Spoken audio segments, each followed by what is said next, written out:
Bonjour tout le monde, alors aujourd'hui on est de retour d'Innovagri. On a pu interviewer Frédéric Thomas qu'on ne présente plus sur le sujet des couverts végétaux, sur leurs avantages, mais aussi ce que l'on ne peut pas en attendre. Et on va découvrir ça dès maintenant.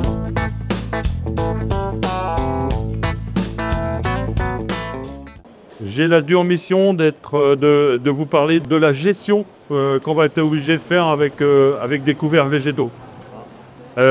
C'est un formidable outil. J'ai passé une bonne partie de ma carrière à en faire la promotion. Je suis content de voir des couverts comme ça. On appelle ça des biomax pour biodiversité, biomasse maximale.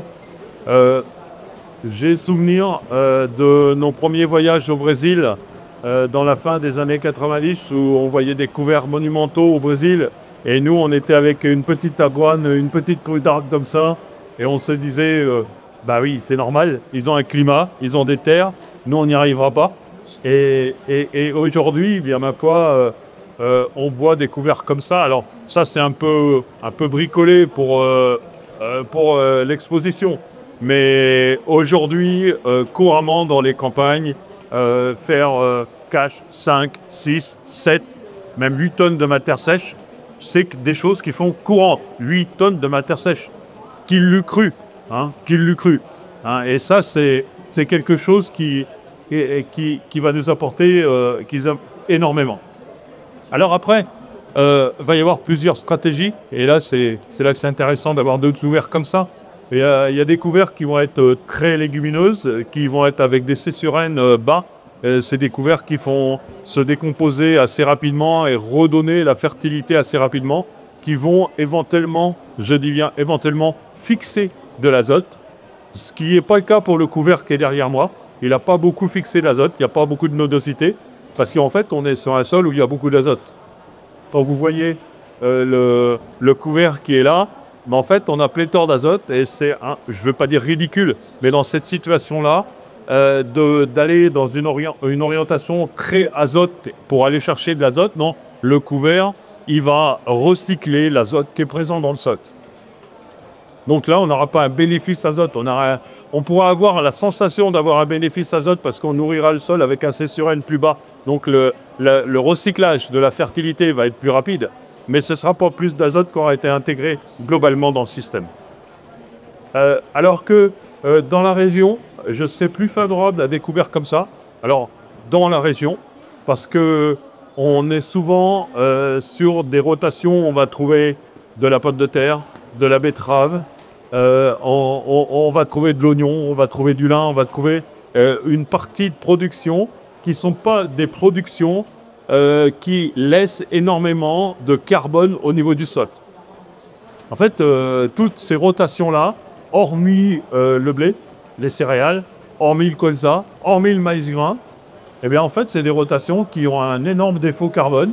Et là, les couverts dans ces types de situations-là, vous allez être obligé de les orienter vers ce type-là, recycler l'azote, mais en même temps insérer des quantités de carbone conséquentes parce que c'est des rotations qui sont déficitaires en carbone. Si vous regardez les chiffres assez clairs, c'est que si on fait des cultures à peu près classiques, bien le maïs grain, on est un peu positif en carbone, sans couvert. Le colza, on est un petit peu positif en carbone dans la région, sans couvert. Les blés, on est à peu près étals et on ne fait pas autant de carbone de gain en matière organique avec des céréales. Dès que vous mettez des pois, dès que vous commencez à être sur des cultures spécialisées, le bilan carbone du système est déficitaire.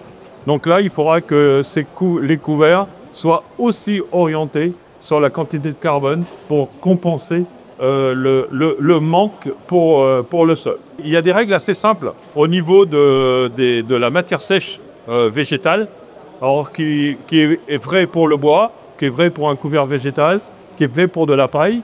C'est que vous avez environ 45% de la matière végétale qui est du carboné. Là, je parle matière sèche, hein. On enlève la flotte. Hein. Et 45% qui va être du carbone. Et puis, c'est valable pour du bois. Vous prenez du bois, et 45%, c'est pas que du carbone, 45%. Le deuxième élément qui est très présent dans la matière végétale, ça va être l'oxygène. et l'oxygène à hauteur de quasiment 40%, voire un peu plus, 42%.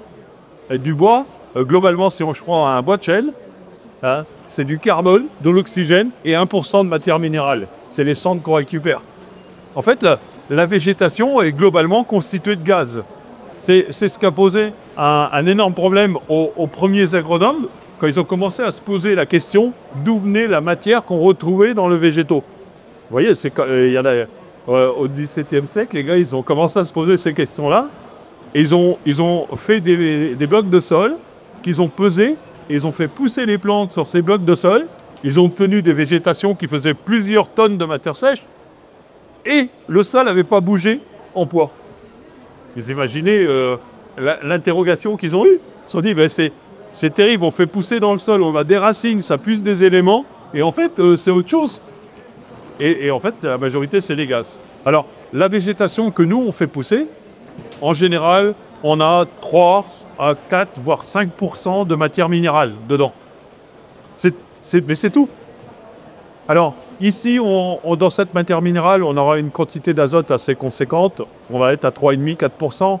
Ici, on va plutôt être à 2,5-3% en azote. Voilà, mais le reste va être de la potasse, le reste va être du phosphore, ça va être du soufre, ça va être le reste des éléments minéraux. Mais le reste des éléments minéraux est très faible. C'est pas pour ça qu'ils sont inutiles. Et si tu les as pas, tu ne rentreras pas de carbone. C'est ça qui est terrible. C'est les petits éléments qui viennent du sol qui servent à accrocher le carbone. Et en premier, c'est l'azote. Ce qui me fait dire qu'il ne faut pas croire au miracle avec les couverts végétaux en termes d'autofertilité. Beaucoup de gens me disent vous allez accroître la fertilité, je le dis moi-même. Mais en fait, les couverts végétaux vont vous rentrer que du carbone et éventuellement de l'azote. Après, ils vont éventuellement vous remonter du phosphore, du fond, des éléments minéraux, mais ils ne vont pas vous inventer des éléments minéraux. Si vous avez une carence en éléments minéraux, vous n'allez pas corriger une carence en éléments minéraux avec les couverts. C'est même pire, vous allez l'accentuer. Parce que vous allez stocker l'élément qui manque, vous allez le stocker, cet élément-là, dans la végétation et dans la biomasse. D'ailleurs, on a eu hier, Denis, il est encore là? Denis Thomas? Il est là, voilà. Mais tu ne l'avais pas vu, Denis. Et je me permets de te ressolliciter. Si. Non, comme témoin, parce qu'on a eu une expérience extraordinaire avec Denis dans son autre vie. C'est qu'on avait motivé les agriculteurs à remettre de l'azote, pas derrière les couverts végétaux, mais c'était derrière des raies gras, des métailles qui étaient récoltés pour remettre du maïs derrière. C'est le même principe en fait, parce que vous avez fait de la croissance végétale, stocké du carbone, piqué des éléments minéraux dans le sol. Et pendant la formation qu'on avait fait ensemble, on les avait bien boostés. On dit les gars, vous localisez de l'azote, vous localisez du phosphore, et votre maïs il va pousser nickel. Et puis au mois de juin, j'ai un coup de téléphone de Denis, dans son ancienne fonction chambre d'agriculture, qui me dit « Écoute Fred, on a vraiment un problème, c'est que les maïs ne poussent pas, ils sont moches, et tous les gars qui sont venus à la formation, c'est quasiment pas beau. » Alors là, tu te dis, j'ai raconté des belles histoires en l'hiver, je vais me faire dresser les oreilles. Et en fait, envoie-moi les photos du maïs. Ah ouais, c'était tellement clair. Et carence en potasse. Il était carence en potasse. Il dit pourtant on a mis du starter. Oui, mais on a mis de l'azote, on a mis grosse carence en potasse. Et après, tu as fait une campagne d'analyse. Et en fait, oui, on avait des sols qui étaient très pauvres en potasse. Et tout ce qu'on a monté avec la végétation avant, on a appliqué des quantités de potasse énormes. Alors si on estime qu'un couvert végétal comme ça, j'ai dit 2,5 à peu près unités d'azote par tonne, 2 à 2,5. Si on a 6-7 tonnes, vous voyez qu'on est dans les 120-150 unités d'azote au VAMO, là-dedans. Si on regarde la potasse, on va être quasiment dans les 200-220 kilos de potasse. Ça veut dire que si vous êtes faible en potasse, vous avez déjà monté 220. Ça veut dire que si vous récoltez ça et que vous l'envoyez dans un élevage ou dans une métallisation, ou simplement que ça reste à la surface du sol avant que ce soit tout décomposé, ça fait que quasiment la moitié de vos réserves en potasse, ils sont dans la végétation là-haut, ça fait que la plante qui essaye de pousser a l'abus de potasse.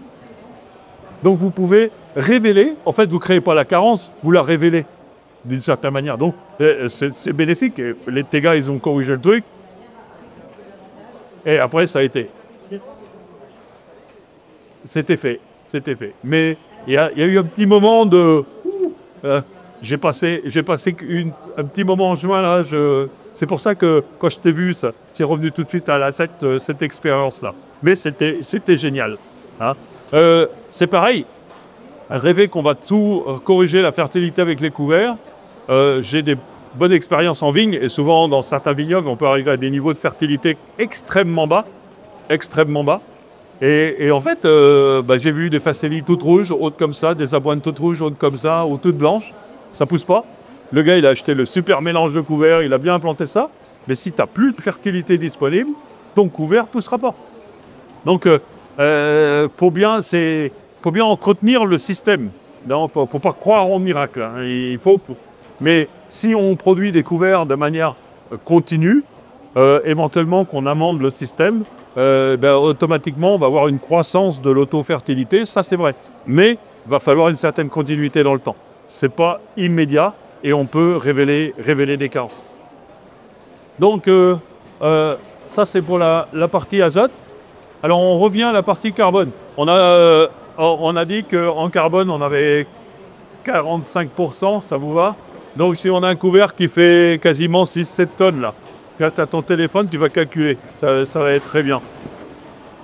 Fait 45% de 7 tonnes. 3 tonnes 15. Allez, on a quasiment 3 tonnes de carbone à l'hectare dans le couvert là. 3 tonnes de carbone. C'est énorme. Et on multiplie ça. Garde ton téléphone ouvert. Et on multiplie ça par Croix 68. C'est pour accrocher les oxygènes. On va parler en CO2. Tout le monde parle en équivalent CO2. Hein, quand on regarde le stockage du carbone, l'effet comment climatique. Donc on arrive à combien? 11,6. Et donc 11 tonnes 6 d'équivalent CO2. Allez, j'arrondis à 12 tonnes. On n'en est pas à un quart, 0,4 tonnes. Hein, entre 10 et 12 tonnes d'équivalent CO2 là. Alors en fait, combien émet votre voiture quand vous roulez en grammes de carbone au kilomètre? 100 grammes? 150? Ouais, ça dépend de la voiture. Hein. Ça pas une Clio, t'es venu avec un Hilux là. Non. Je sais que la mienne c'est 140, tu vois, mais entre une Clio c'est 90. Alors c'est pareil, les voitures électriques on dit que ça émet pas, mais ça dépend comment on a émis pour produire l'électricité. Hein. Les Allemands émettent presque autant que du gasoil en roulant à l'électrique. Oui, c'est l'émission de consommation. Hein. On est bien d'accord. Et on va prendre 140 ou 150 grammes, ça vous va? Ouais, c'est très honnête. Tu divises 12 000, c'est-à-dire 12 tonnes, on parle en kilos, par des grammes, et tu vas diviser ça par 0,15, divisé par 0,15, ça donne 80 000 kilomètres. Voilà. Ça te fait un équivalent CO2 de 80 000 kilomètres. Qui l'eût cru? Vous voyez là, pour un hectare, ça fait que nous qui roulons pas mal, avec un hectare de couvert, on a compensé. C'est à peu près ce qu'on fait dans l'année, quoi. Malheureusement. Mais tu vois, encourage les gars à faire des couverts végétaux. Et moi, maintenant, quand je monte dans ma voiture, j'ai mon petit sticker vert, hein, iSecrest Carbone, nickel, mais il faut faire des gros couverts. Hein, faut faire des gros couverts. Donc, il y a un petit biais dans nos calculs. Je vais y arriver. Hein. Tu vas pas être aussi vert que ça, hein, mais ça va aller. Et on peut estimer que c'est environ 6 litres de gasoil aux 100 km. Hein. Donc tu fais 80 000 divisé par 100 multiplié par 6, 4 800 litres de gasoil. Et donc ça veut dire que c'est l'énergie qu'il y a là-dedans, l'équivalent énergie que vous avez dans le couvert ici. Vous avez à l'hectare, toujours, je m'excuse, un équivalent de entre 4 500 et 5 000 litres d'équivalent GNR. Et tu vois que la prochaine réunion de famille, tu vas garder le petit calcul en main, tu vas pouvoir y aller à bloc. Hein. Et donc, ça vous donne une idée du carbone, mais ça donne aussi une idée de l'énergie que vous allez laisser pour nourrir l'activité biologique, le besoin énergétique de l'activité biologique. Quand vous voyez le boulot que vous faites avec 20 ou 30 litres de fuel et un matériel derrière, d'ailleurs dans un tracteur, c'est nul comparé à 3, 4, 5 000 litres d'équivalent que vous allez nourrir à l'activité biologique. Vous allez donner. Donc, ça vous donne une idée de la puissance de l'alimentation et de la qualité et du volume et de la qualité de l'alimentation au niveau du sol. Donc, c'est pour ça que je suis très borné aussi carbone. Je ne suis pas couvert SIPO. C'est couvert azote, couvert structuration, mais aussi couvert carbone pour nourrir le système. Parce que si vous apportez pas ça, vous n'allez pas voir votre activité biologique augmenter. Et après, il y a un petit problème dans l'équation. Le problème, c'est que cette activité biologique, comme vous, comme moi, eh ben, elle respire pour faire ses fonctions, pour travailler. Et quand tu respires, t'émets quoi? Ben, du CO2. Un peu de méthane, mais c'est pas de notre côté, ça. C'est pas... Mais on émet un peu tout ça. Hein. Et on réémet du carbone. C'est le métabolisme. Hein. Et en fait, il y a un petit souci, c'est que plus les sols sont vivants, on cherche à avoir des sols efficaces, des sols qui sont vivants, mais plus les sols sont vivants, plus ils vont émettre du carbone. C'est le carbone qu'on va stocker là. Alors c'est pas grave, parce que c'est pas du carbone additif, c'est du carbone qui a stocké la photosynthèse. Mais c'est du carbone qui va retourner. C'est pour ça qu'on a besoin aussi des masses importantes pour faire en sorte qu'il y ait un reliquat. Parce que si vous ne laissez pas des quantités importantes, vous n'aurez jamais de reliquat et de croissance de carbone et de matière organique. Vous voyez comment va fonctionner le système. Et l'activité biologique est très sympathique. Mais en fait, elle ne bosse pas pour vous. L'activité biologique, elle bosse pour elle. Et qu'est-ce qu'elle cherche? C'est l'énergie pour son métabolisme. En fait, c'est l'énergie qui est stockée entre les petits atomes de carbone. Et elle récupère cette énergie-là et la fertilité qui va être disponible ensuite pour vos végétaux, vos cultures, c'est les déchets du métabolisme de l'activité biologique. Là, c'est les déchets, hein, c'est le pipi, le caca de l'activité biologique que vous récupérez pour leur futur, qui sont consommés par d'autres, et il y a toute une chaîne qui se met. Donc, vous voyez, c'est assez complexe, mais il faut imaginer les quantités de carbone, les quantités d'énergie, voire les quantités d'azote qui sont en jeu. On n'est pas en train de jouer avec des queues de cerises ou de potasse. On joue avec des quantités assez conséquentes. Après, j'ai commencé avec un secteur comme ici. Si on va dans d'autres secteurs, je ne sais pas d'où vous venez, mais si on va dans des secteurs plus Bourgogne, très céréaliers, on va se retrouver avec beaucoup de paille. On va se retrouver avec du colza. En fait, là, vous allez me dire, en termes de carbone, il y a ce qu'il faut. Vous savez combien d'énergie il y a dans une tonne de paille? Je suis chiant avec l'énergie. T'as pas besoin de calculer, hein. Mais combien de litres de fuel il y a dans une tonne de paille d'équivalent? C'est énorme. 400 litres. 400 litres. Une tonne de paille, ça fait 400 litres. Mais si! Mais quand ça brûle, tu vois toute l'énergie. Regarde, l'organique, c'est de l'énergie en masse. Regarde des râpes de maïs, on peut se chauffer avec ça. De la paille, on peut se chauffer.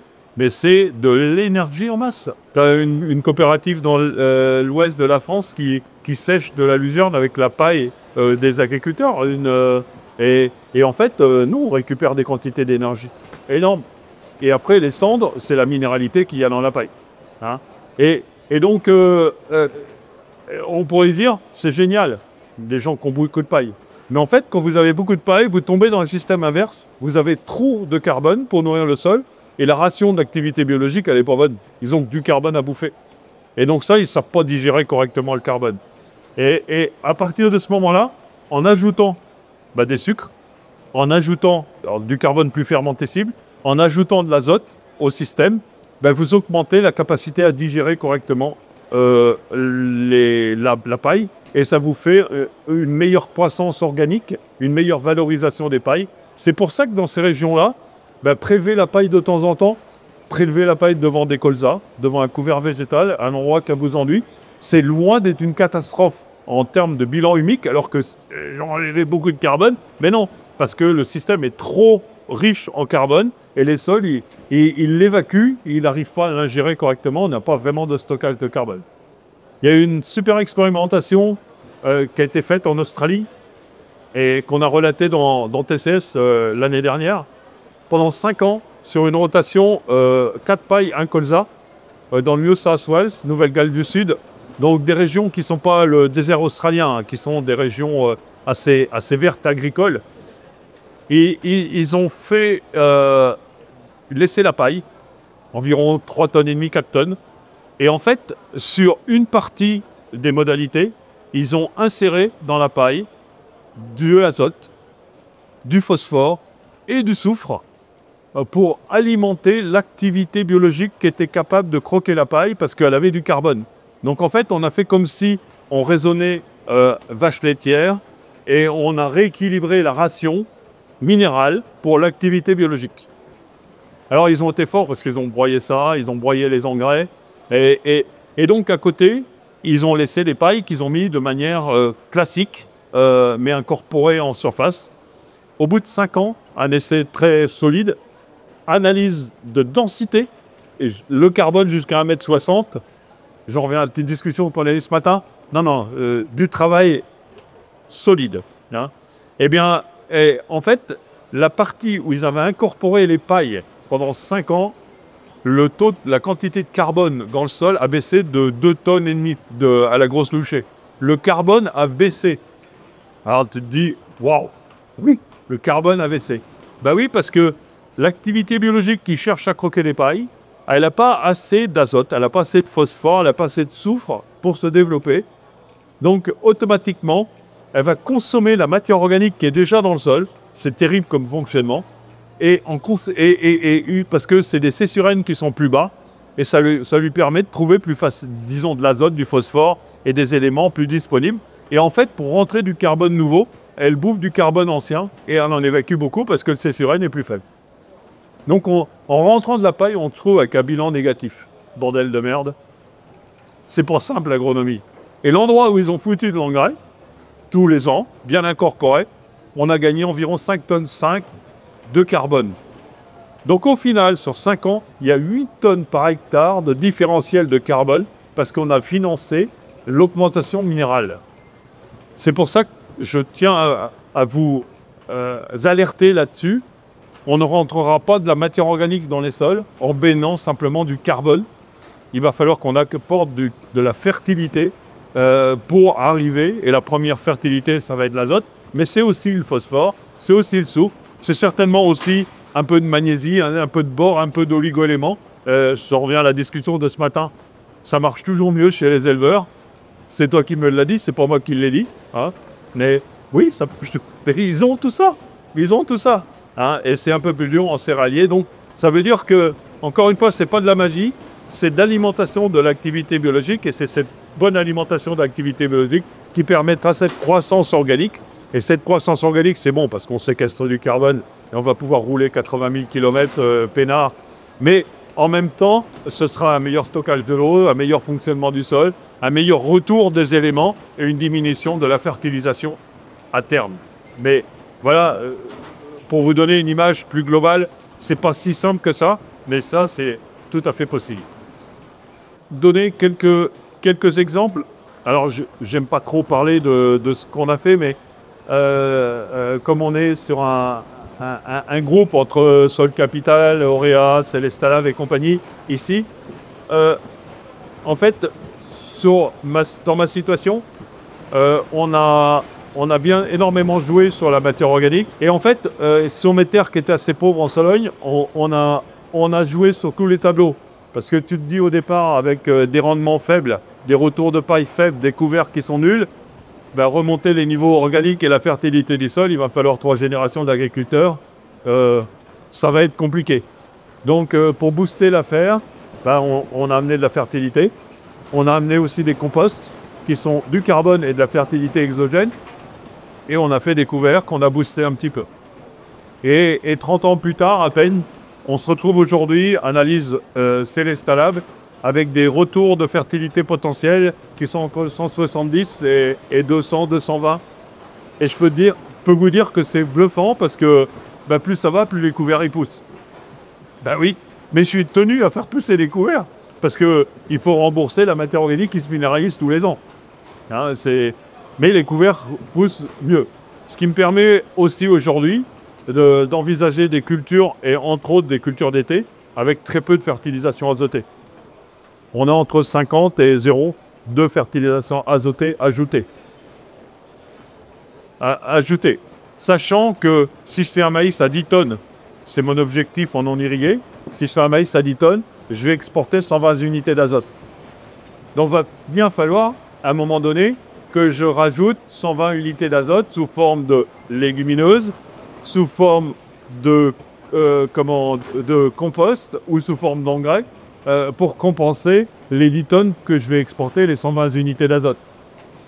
Et si je veux continuer à avoir une croissance organique, parce que j'espère et je pousse encore pour continuer à avoir une croissance organique, il faut que j'en apporte encore plus. Parce que si je suis minimaliste dans mon apport organique, je vais plutôt être en déstockage d'azote. Vous voyez que c'est bluffant ce qu'on peut arriver à faire dans le temps, mais en même temps, tenir la marée quand tu commences à monter, ça demande d'être encore plus attentif, quoi. D'être encore plus attentif. Mais il y a des économies intéressantes quand on fonce cette direction. Voilà un petit peu ce que je voulais vous raconter sur les couverts. On est sorti de la structuration, ça c'est d'autres points, hein, mais qui sont annexes dans le système. Le salissement des couverts. Ouais, si vous avez des chardons, pareil. Alors, si on a des chardons ou d'autres plantes, hein, alors c'est important d'avoir déjà dans les couverts de très bonne densité. C'est d'avoir de la densité. Et puis après, dans ce type de couvert-là, je reste sur des couverts associés et on va mettre des légumineuses, et des légumineuses qui sont plutôt des légumineuses grimpantes, style des pois, des vesses, tu vois, pas des févroles, pas des lentilles, tu vois, ou des trèfles. On va mettre des légumineuses qui montent. Parce que, en fait, on va avoir deux effets sur le salissement en général et les chardons en particulier. Le premier effet, c'est que tu vas bouffer toute l'azote qu'il y a dans le sol. Et en fait, tout ce qui est graminées et autres, c'est des plantes qui sont nitrophiles. C'est des plantes qui adorent la fertilité.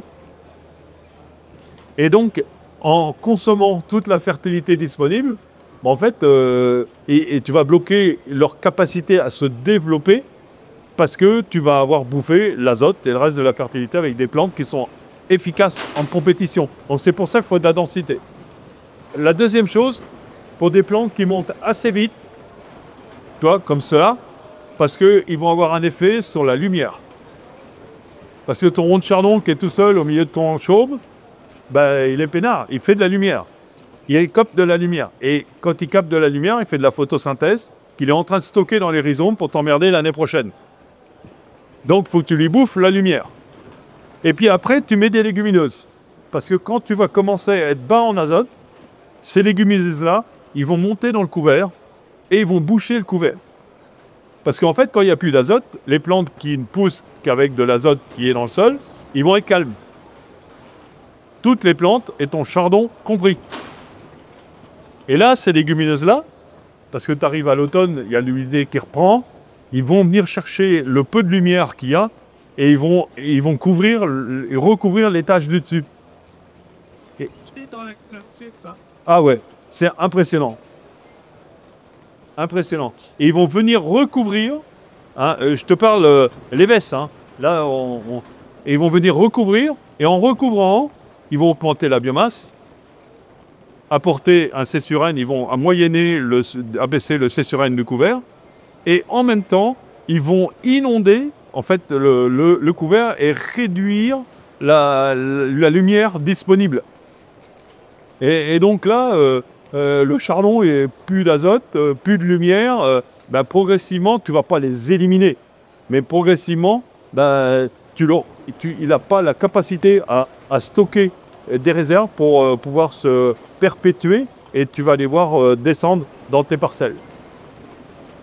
C'est de garder l'étendue, de la fertilité disponible, tu donnes tout pour que le chardon vienne t'emmerder longtemps. Et après, tu te dis, les rhizomes, ils sont à cette profondeur-là, il faut que je gratte à cette profondeur-là. Bon, le chardon, il te l'attaque la première année, mais après, il met les rhizomes ici. Hein. Et 5 ans plus tard, tu te dis, bah, ils sont ici, bah, faut que je gratte ici. Et c'est une course en profondeur et c'est pas toi qui gagne là. C'est pas toi qui gagne. Faut bouffer les réserves, bouffer la lumière, bouffer la fertilité. Et ça, les couverts sont très performantes. Ça veut dire semer tôt, semer dense, semer bien. Éventuellement, localiser un peu de fertile dans la ligne de suivi pour favoriser la plante, pour qu'elle domine le système. Mais c'est parier plus sur la partie végétale. Et en même temps, tu as les bénéfices agronomiques. Parce que si tu passes ton temps à travailler ton sol pour gérer les chardons, c'est une dépense qui ne sera pas inutile. Parce que c'est pas nul, mais tu n'auras pas les bénéfices agronomiques avec. Tu vois, alors, ce sera du moyen terme. Hein. C'est pas une élimination comme ça, mais sur les chardons, c'est comme ça, c'est un peu comme ça que ça marche. Sur les chardons, si on est en agriculture bio ou en élevage, on va avoir tendance à y mettre une luzerne. Une luzerne. C'est le même scénario. Tu fauches, tu élimines la photosynthèse et l'été, c'est la luzerne qui prend le dessus. Tu refauches. Il ne peut pas accumuler. Il a une compétition dans le sol parce que la luzerne, c'est une légumineuse très forte. Et on arrive à prendre la main sur les chardons comme ça. Mais avec des bons couverts, on peut imiter en partie une luzerne. Ok? Mais c'est des super outils. Et merci pour ta question parce qu'on voit bien qu'il ne faut pas laisser les objectifs généraux de côté.